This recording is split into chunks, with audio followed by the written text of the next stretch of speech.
Hi, everyone, and welcome to the Horror Room. So, here with another big midweek haul. I didn't think this was going to happen again so soon. Actually, it's been a while. But, can't buy a movie every week. But hey, on a good note, I've scanned most of these into my app that I use to collect. Now, it doesn't scan VHS, which kind of sucks. There was an app that I found, but you had to pay for it, and I deleted it. And now I can't find that app again, and I kind of want to get it because It's getting to the point where I need an app to keep track of my VHS. So if anybody knows that app that you can scan VHS in, you could basically scan the barcode, and it would show the picture of the tape, and it would like keep the little pictures in there. It's pretty useful. Yeah, let me know down in the comments below because I want to re-download that app. But anyways, after the haul that I have today, I'm getting closer to having 800 movies in my collection. And that's including all this, all my DVDs, Blu-rays, 4Ks. Now, if you add the VHS in, that's over 1,000 horror movies. Now, granted, some of them I have multiple versions of, so you can say it doesn't count, but I say, screw you. Anyway, let's get right into it. First off, I got these ones for free. I used the rest of my store credit that I had at my local shop. And I picked up Hell Night, starring Linda Blair of The Exorcist, and also Savage Streets. Haven't seen this one, but I've heard it's a pretty good like haunted house slasher mix of a movie. So I'm excited to have this. It's a very clean cover. It's got like a little bit of a scuff there, but I like it. It looks pretty good. So I got that, and then I picked up another Stephen King movie that I didn't own. I've never seen this one, but I've heard it's kind of notorious for being kind of goofy and bad, and that's Sleepwalkers. See, yeah. I'm trying to see if there's a thing I can read. A sexually curious virgin who falls for the new boy in school only to learn too late that he's a life-sucking sleepwalker. Oh, that's weird. Yeah, so that should be fun. And this one, which was sealed, and I know this is going to bother a lot of people, but I'm going to open it up. But don't worry, it's not even worth anything. Lawnmower Man. Even sealed, this was like marked for $5, so let's see if I can. You guys are like, what is he doing? Oh no. Hold on. I mean, you saw me open the Misery Laserdisc, so yeah. Oh, I'm gonna have to clean up in here. But yeah, Lawnmower Man is a very goofy movie. If you like bad CGI, this is definitely the movie for you. And yeah, it's fresh out the gate. Clean tape. Ah, that new tape smell. So yeah, can't wait to watch this movie and laugh at how horrible it is. One of the hottest science fiction movies to blow your mind since Total Recall. Yeah. The best computer animation since Terminator 2. No, not accurate, but yeah, you gotta love Lawnmower Man. It's better than the second one. So next up, I went and did there was like a big old sale at Disc Replay. And I was like, you know what? I'm going to go digging. And if you've ever been to a Disc Replay, you know how awful it is to look for movies in the movie section. Because you can be in the Fs and you'll find S's and G's and W's. Like, it's all over the place. But I actually took the time today and I went through and I said, do I have this movie? Do I need to upgrade this movie? And I did. I went through and I grabbed some stuff that I was like, hey, I'm going to get a better version of this. I'm going to you know, just get some stuff I didn't have too. Starting with one that I thought I had but I didn't have, and that's Cursed with Christina Ricci, Joshua Jackson, and Shannon Elizabeth. And it also looks like Jesse Eisenberg, a younger Jesse Eisenberg. If I can, yep, he's on there. This is a good movie from what I remember. I'm not big into werewolves and vampires and stuff, but I do remember there's a scene where one of the chicks I think it's Christina Ricci, I can't remember, but one of them, she turns into the werewolf and she like flips someone off, and that was pretty funny. So I'm excited to watch that movie again. I haven't seen it in a long time. Next up, here's a movie that I only watched once, but I remember it was not bad. So I'm like, I should definitely check this out. And its tagline that says, "For sheer terror, it runs rings around the ring." Darkness Falls. Now, this movie is definitely a weird one. It basically turns the Tooth Fairy mythos into a cryptid like creature thing. And the McFarlane Movie Maniacs toy line, they did a figure based off of this movie, which was pretty odd because they normally did, like classics like Pumpkinhead and Freddy and Leatherface. So to see them do a newer movie, and they also did Blair Witch, there were two different versions of that one. There was like a kind of a normal one, and there was one that looked more demonic. I remember wanting that Blair Witch figure. So yeah, I thought that was cool. I was like, I need to grab that. Here's a movie that I already had, but my copy was kind of like bootleggy. And this is an official Lionsgate release, and that is The Gate. This is a fantastic movie from the 80s. It doesn't get enough love.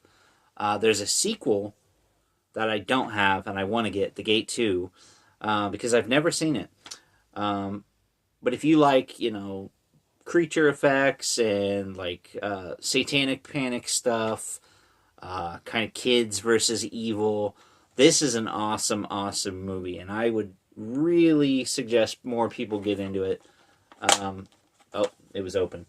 Now here's one I knew I had, but I was like, what? I've never seen this version. And it's the unrated extended director's cut of The Grudge. And I was going to put my normal version in a pile with movies that I'm like, hey, I can use these for trades.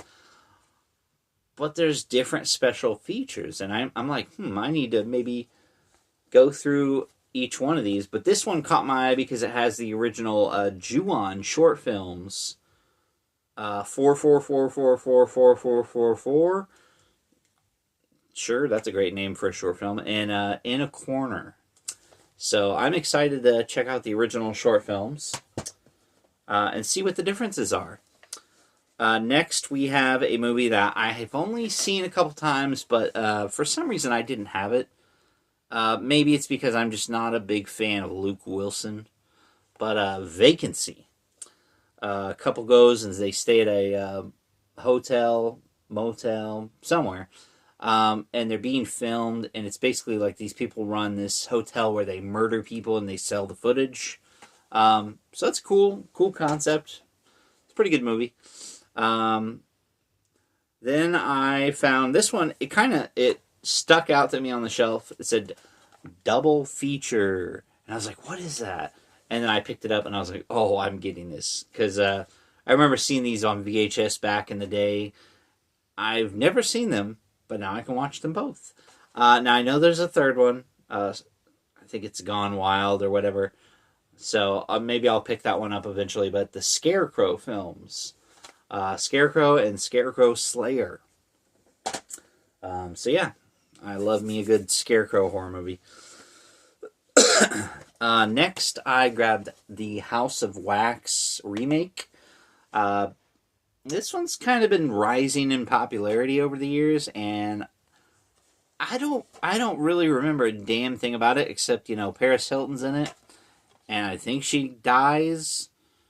It's probably not a good enough reason to watch a movie, but it's House of Wax. It's probably going to be at least interesting to watch. I also picked up, finally, because I didn't have it, Stephen King's It, the original TV miniseries featuring Tim Curry as Pennywise the Clown. None of that Bill Skarsgård bullshit. Sorry if you're looking forward to the new show or watching it. I don't know. This is just, this is the classic. And it's not a great film, honestly, but it's got some good moments, and Tim Curry's performance is at least worth watching once. Now, for the last few, I have two that I technically already had, and one that you never thought you'd see me own. For the two that I technically already had, I got Dawn of the Dead and Land of the Dead. Yeah, you can see it. I had these in like a dual one set, and it's basically the same discs, but the artwork on the front is different. But that's literally it. And I was like, it's all right, but I was like, I like the original poster art on the DVDs, and these are both the unrated versions. And I gotta have me my unrated versions. So I was like, you know what? I love both these films. Why not own them the way they were intended to be owned? And these are in really good condition. It's like someone opened them up and just took them and threw them on the shelf. Last, and I guess certainly least, this surprised me. Now, before I get to this, I want to tell you the reason I mainly went to the Exchange is I was looking for a movie. It's very bad. I haven't seen it in many years, and I'm planning on reviewing it as soon as I can, and that's Funny Games, the remake specifically. But I do want to watch the original, kind of compare those two. I used to do a thing on my old channel called Remakes versus Original, where I'd compare and contrast, different movies. And I said, you know what, I should probably try and do Funny Games at some point. It's going to be awful, but it would be interesting to see the differences, if any. So while I was there, I couldn't find that, and I was like, hey, what other weird, bad movies can I look for? And I was like, you know what? Rob Zombie has some that I don't have, and I was surprised I did not see Lords of Salem there. I didn't see H2, which I probably wouldn't have bought that anyways. But I finally broke down and I bought Rob Zombie's Halloween. Now, granted, this is not a perfect film. It definitely has problems. I used to say that I liked the first half, and I hated how they just ran through the original in the second half, remaking it. That view is kind of flip-flopped now, where I kind of prefer the actual scenes that they're remaking from the original, but it's everything before that that kind of bothers me, like the upbringing with the shitty parents, and mom's a stripper, and well, I'm killing animals, and I'm killing bullies. Now, the stuff when he gets to Smith's Grove with Loomis, that's kind of interesting. Even though I did get the unrated version, which is, when it comes to Mr. Zombie, that means you get extra assault scenes. Woo! Like you need that in a Halloween movie. But yeah, it's got some interesting special features. It's got the alternate ending. The many masks of Michael Myers. Now, there is another version of this, and I've seen it. And I think I've seen it for like $5 or $6 at the Exchange. I guess I'm gonna have to track it down because it's got a full documentary on disc 3. Now, I don't know if it's the same basically with that added bonus, or if there's different special features, but that's the main reason I've got this. I wanted to check out some of those, because we've all heard the stories of how Rob Zombie kept getting interference from the Weinsteins. So it'd be interesting to hear him try to justify this mess of a movie. But like I said, it's far from the worst thing ever. I guess I've got a little bit of nostalgia for it because I did see it in theaters, and during that time I was going and seeing like Texas Chainsaw, Freddy, Jason. I saw pretty much all the big remakes. Hills Have Eyes, I saw that. I didn't see Last House on the Left, and I don't think they did I Spit on Your Grave in theaters. But still. So it's kind of nostalgic in that sense, I guess. And this is back before Rob Zombie decided to do The Monsters, which was definitely a weird choice. But yeah, so I got all these movies to add to my collection, and I'm getting close to 200. I think that's awesome. Or 800, not 200. Oh my god. Yeah, and I haven't even recounted my VHS, but I know I'm probably past 200 for those. So I'm either squeaking close to 1,000 or I'm already past it, and I just, I don't have time to recount everything. Like I said, if I can find that app, that would make it a lot easier to keep track of those VHS, and then I can just combine my numbers. But yeah, so that's it for this midweek haul. Hopefully I can find some more stuff, but like I said, funds are low. I just only did that because they were like $2 each, and you buy 6, you get $10. I was like, that's a steal. It's like I can spend an hour and a half digging through these movies, seeing if there's anything I don't have, and sure enough, I found some stuff. There's actually a different location that I know of. I might go to that one eventually and dig through their selection, but that one is like in a tinier space, so it's a lot more cramped. So I'll have to see if I can do that eventually, but it's not going to be anytime soon. And if it's a temporary sale, then oh well. But hey, thanks for watching, guys, and I'll see you on Sunday.